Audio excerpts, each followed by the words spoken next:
మేడ్చల్ మల్కాజ్గిరి జిల్లా కీసరలోని టీసీఎస్ పరీక్షా కేంద్రం వద్ద పార్కింగ్ పేరుతో ప్రైవేటు వ్యక్తులు అక్రమ వసూళ్లకు పాల్పడుతున్నారు అనే ఆరోపణలు తీవ్ర కలకలం రేపుతున్నాయి. పరీక్ష రాసేందుకు వచ్చిన విద్యార్థులు వారి తల్లిదండ్రుల నుండి బలవంతంగా డబ్బులు వసూలు చేస్తున్నారని బాధితులు ఆవేదన వ్యక్తం చేస్తున్నారు. పార్కింగ్ వద్ద తీవ్ర సమయం వృధా కావడం వల్ల పరీక్షకు ఆలస్యమయ్యే విద్యార్థుల భవిష్యత్తు దెబ్బతినే ప్రమాదం ఉంది అంటూ ఆందోళన చెందుతున్నారు. అసలు ఈ ప్రైవేటు పార్కింగ్ కు అనుమతులు ఉన్నాయా అని ప్రశ్నిస్తున్నారు. అధికారులు వెంటనే స్పందించి విచారణ జరిపి ఈ అక్రమ వసూళ్లకు అడ్డుకట్ట వేయాలని డిమాండ్ చేస్తున్నారు.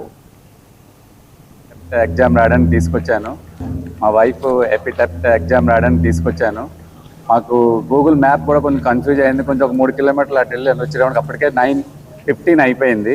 సో తీరా ఇక్కడికి వచ్చిన వెతుక్కుని వచ్చిన తర్వాత ఈ ఎంట్రన్స్లో మాకు పార్కింగ్ దగ్గర నేను ఒక కట్టాలి అన్నారు. ఎప్పుడు ఆలోచించలేదు. ఎప్పుడు ఎగ్జామ్ తీసుకెళ్ళినా పార్కింగ్ ఎక్కడా లేకుండే. ఫస్ట్ టైం నేను ఆశ్చర్యపోయాను. ఆయన టైం అయిపోయింది కదా, నేను 50 రూపాయలు తీసిచ్చా. 50 రూపాయలు తీసేస్తే చేంజ్ లేదు. చేంజ్ ఇవ్వడానికి 10 నిమిషాలు పట్టింది. చేంజ్ ఇవ్వడానికి 10 నిమిషాలు పట్టింది, దానికి 30 రూపాయలు నాకు ఇవ్వడానికి. అది నేను ఫేస్ చేసిన ఇష్యూ. 20 రూపాయల గురించి కాదు నేను ఆలోచించేది. అక్కడ టైం చాలా వాల్యుబుల్. టైంకి ఎగ్జామ్ తీసుకుని వెళ్తున్నప్పుడు వాళ్ళు పార్కింగ్ వసూలు చేయరాదు. ఒకవేళ వసూలు చేసేది ఉంటే ముందు ఎగ్జామ్కి అలౌ చేయాలి, తర్వాత పార్కింగ్ వసూలు చేయాలని నాయ. ఒకవేళ తీసుకోవాలనుకుంటే పార్కింగ్ కావాలనుకుంటే ఎగ్జామ్ అయిపోయిన తర్వాత తీసుకోవాలి.